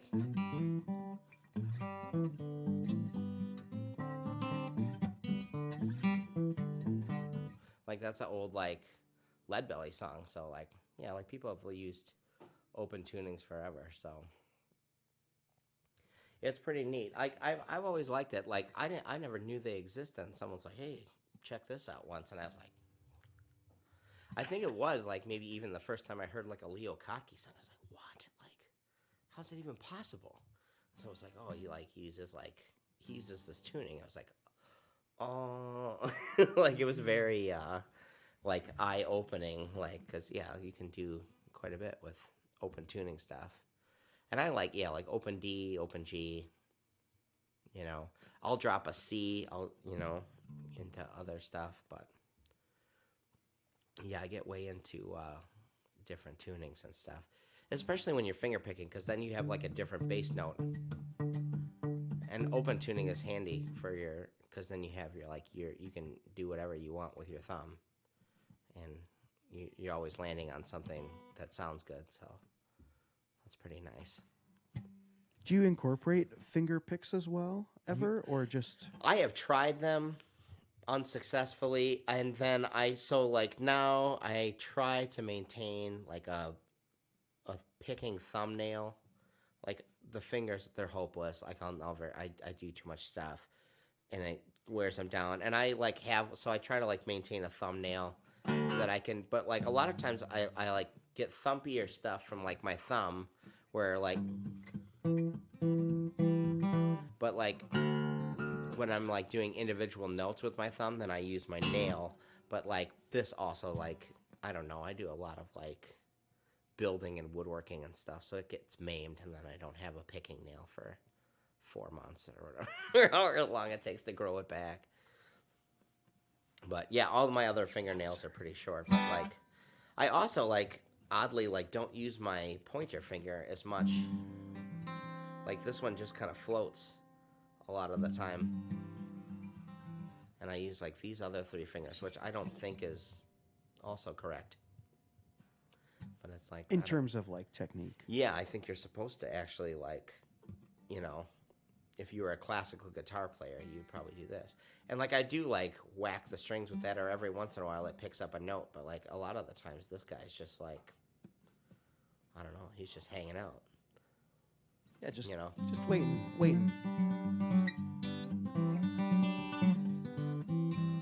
See this? He's just chilling. He's just there, Yeah. chilling like a villain. Hey, is Ron the only guy out there who's not getting audio? Ron, did you get your problem fixed, man? Was there? I'm not sure what type of issues you're going through out there, but Yeah, somebody else actually getting audio?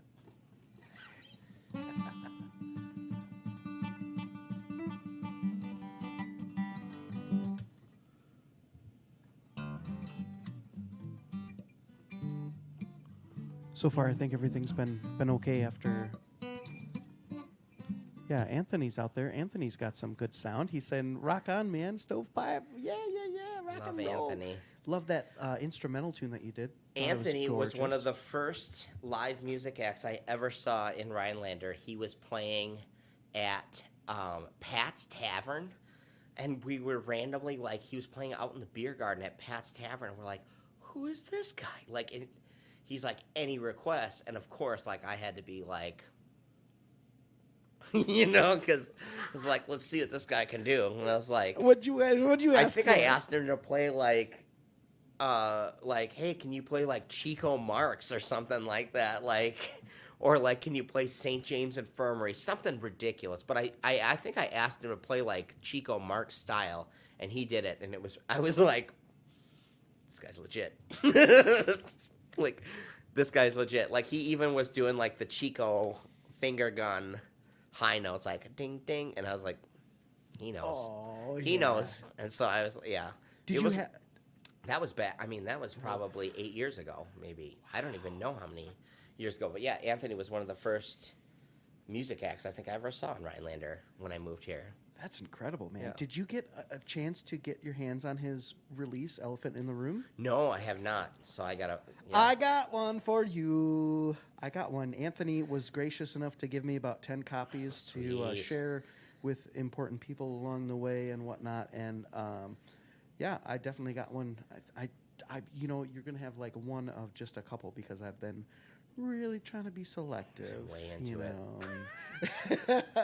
But I think it is great. It's very groovy. He made it with Mark Wayne down outside of Tomahawk, just out at Clear Blue Studios, and he's actually in recording sessions again. You know, for his follow up to that, they put it out on Father's Day last year, and Oh, that's so cool. yeah, I thought he really got some great sounds recorded. I mean, the record sounds great for his first record going out releasing. Oh, I it's thought they did a unbelievable. fantastic And job. I know I heard a couple of the songs off of it on this program on the Midwest Music Hour. Like, I think I heard one of the new songs off of it when he played a couple weeks ago. But Oh yeah, that was a pretty amazing session in and of itself. It's kind of, you know, anytime you see the foot coming over to the piano, like, you know, like... Well, you know, it's and other little issues too. Not issues, but just things. You know, it's like the microphone, the Josephine does a really cool job of picking up lots of things, including, you know, like when you've got a keyboard and you're sending a direct signal. You know, it does a really great job of like picking up the jewelry. You know, like you can see it shimmering on his wrists. Oh, I feel shaking. I feel almost guilty. I feel almost guilty. I have not once like done like a foot strum, like, or you know, Anthony will get a foot up, like he'll get a, you know. Right. I can't believe. You know what? I can't believe that guy. Like he's got to have the toughest fingers. Like I have guitar kind of. Like not even that good of guitar calluses. Like he's got to have. The carpal tunnel syndrome. He's like raking the keys like nobody's business. It's that's got to like toughen up like a Thai kickboxer kicking a, you know, bamboo stalk or something to toughen up his. He's got to have like it will cut. Yeah, he's got to have like super tough finger. Like his bones are probably like, you know, steel or something. You know.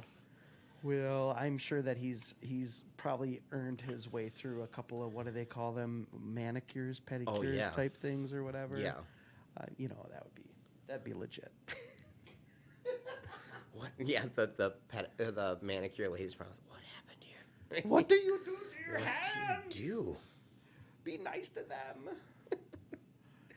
Oh, I just love so much that you were able to come on the program, Josh, and you know, spend some time here in the living room with me on the Midwest Music Hour. It's great to just hang out with you. I haven't seen you in like forever. I guess. Well, I saw you at a wedding, but like a COVID wedding. Right. You know, it was a beautiful wedding, but like not amazing. Not like a normal wedding. You know. Yeah. And you know, so I'm grateful for a dirty excuse to spend some time with you. Oh, absolutely. Like. We could we'll have to schedule more stuff like this. We're we're like doing music. So stuff, you want to shoot a music video, right? I got this new rhinestone thong that I gotta debut in my music video. Fantastic! I love slippers. Well, and anyway, I'll be as with all these other programs, I'll be doing a bunch of editing to this. It'll end up airing as a 58 or so minute segment on XPR in the coming weeks, and so I just want to take a moment to you know, thank everybody for their support for this endeavor. Everybody who supported the live streaming efforts since they began last year, and the business sponsors that we've got. Appreciate you guys very much for supporting the channel and this endeavor as well.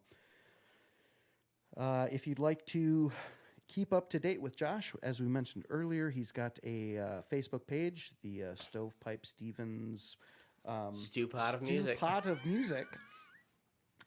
And, it's somewhere on there. There might be something on there. I don't even know anymore. It's definitely out there, you know, and we'll try to get a link up to the YouTube channel as well. Because that could be filled with cool stuff as well as the time goes by. But maybe if you'd be okay with it, maybe could we get one more song from you? Sure. And then, oh man, we don't have to say you don't have to go home, but you can't stay here. We got like at least like a quarter bottle of whiskey that we could probably do some damage on it. We're gonna be ordering some pizzas. We're gonna be getting some chicken wings. Right. Alrighty.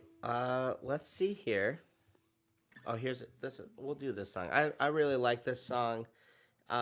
It's not necessarily a banger. Maybe it's never gonna top the charts, but I've always liked it, and it's got a little. I don't know. I like the message behind it, and it's always a good one that I like. It's also a good cold weather song.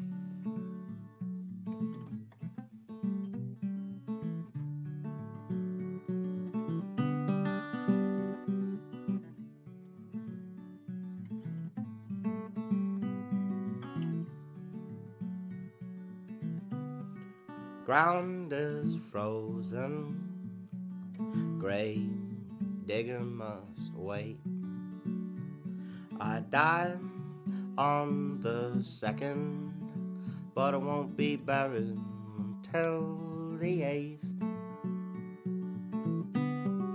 Bonfire is raging, thaw the ice below. The loosen the soil, whereinto I must go. Cold liquor for one thing, it preserves me without much smell. I see those flickering flames, makes me glad that I don't believe in hell. 'Cause if these clouds wanna cover up the moon, if these clouds wanna cover up the moon, I don't mind the law fade to darkness soon. A little sin in your life won't lead you to ruin. Now mischief in your life is what makes the whole thing worth doing.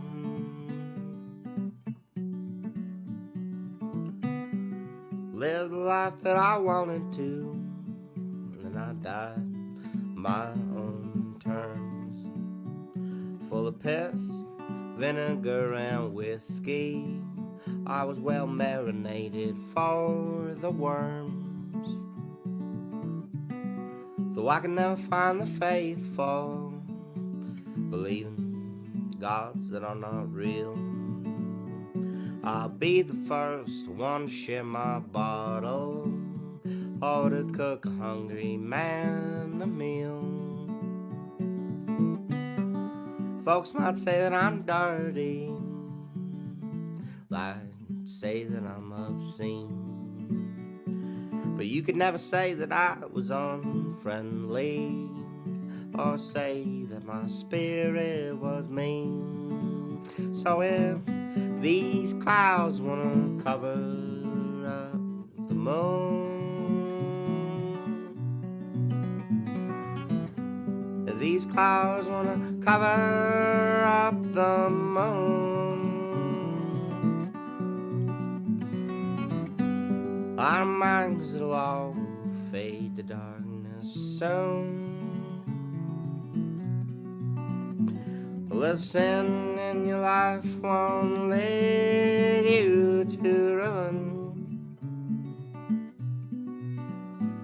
No mischief in your life is what makes the whole thing worth doing. Well, if these clouds wanna cover up the moon,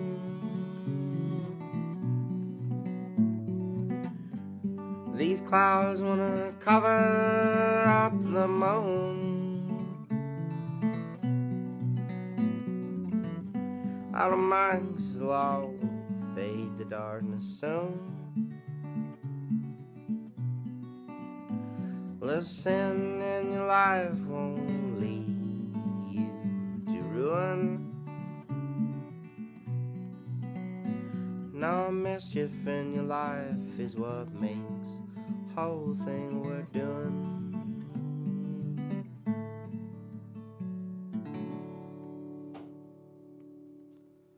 All right, thank you very much. Stovepipe Stephens, ladies and gentlemen, right here, live from the living room on the Midwest Music Hour. My name is Scott Kirby. I want to thank you for tuning in tonight. I want to thank you for supporting community public radio and the arts, wherever you may be. Thanks, Stovepipe Stephens, for being here. And, well, let's see. What's going to happen next? Well, I'll have to make a little announcement on the calendar and the social media about Saturday's special session happening right here on the Midwest Music Hour. Tune in next time, and we'll catch you then. Thanks so much, everybody. Have a good one.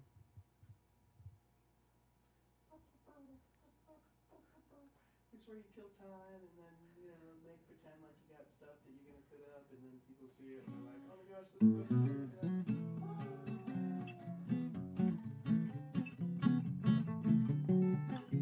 I mean, he did the outro music, you know.